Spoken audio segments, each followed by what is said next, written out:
So what is up guys, welcome back to another slide light video. In this video I'll be showing you guys my Streamlabs OBS settings, or the settings I use to stream on Twitch at a resolution of a non-partner Twitch streamer, which is a 720p 60fps, as anything higher will be taxing to your PC and to your viewers' internet.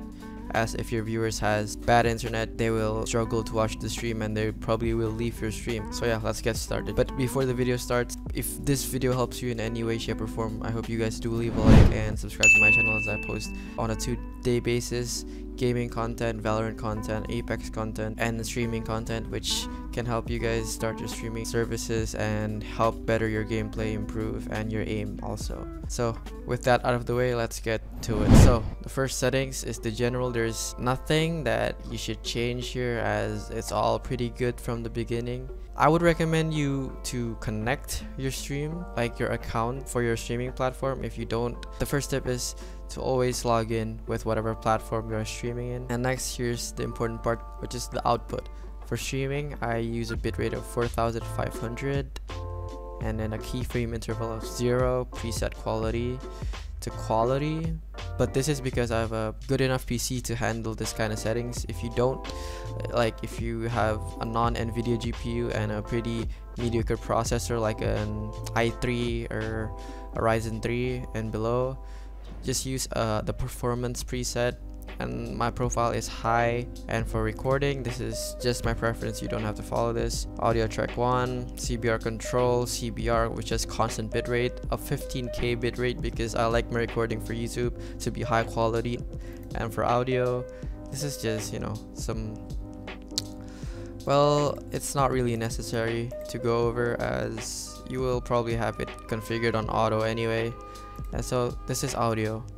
If you want to separate your headset and your PC sounds, you can select it here. As if I want my audio device 1 to be my speakers, which is my headset, I will set it here. And then if I want my audio device 2 to be my my windows, which is my speakers, is this RealSec high definition audio.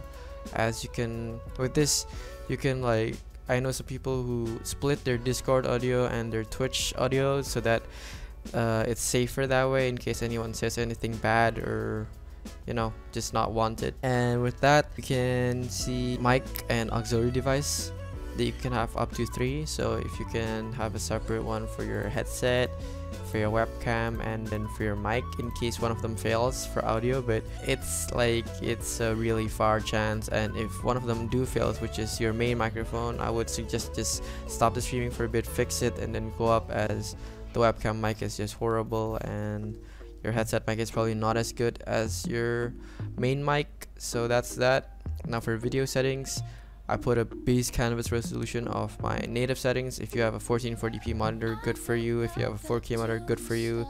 Put that on your native, and then output it to 720p if you stream on Twitch, and 1080p if you stream on YouTube, as YouTube can encode anything to anyone. So just stream with the highest quality, so you can get the highest quality clips if you hit some sick clips on stream. And so for the advanced tab, process priority normal. If you are gaming while streaming, this is definitely a must. You must put it on normal, or else your game will fucking stutter and your Chrome will not even load. Yeah, network binds to IP default. If you have a separate router or a separate internet connection, you might want to change this up into whichever you want, but for me it's just the default one.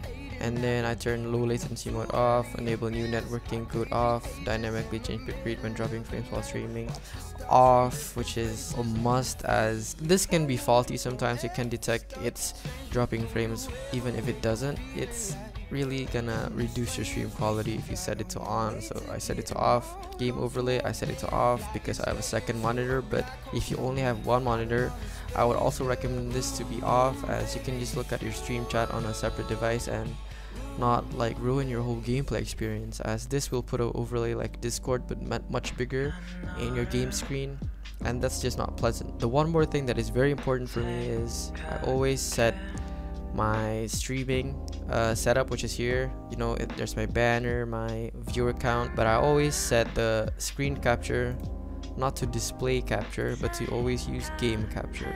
In the beginning of my streaming, I experienced some input lag if I put display capture as the main source for my recording, which is the screen. But once I set it to game capture, I didn't experience any of those input lag ever again, as I think game capture is optimized for most modern games nowadays. You wanna put this to always on here, hardware and venue. So yeah, that's all for my streaming settings. Thank you guys for watching. I hope you guys enjoyed the video. If this helped you in any way, please leave a like and subscribe to the channel, as I post new content every 2 days. That's it, guys.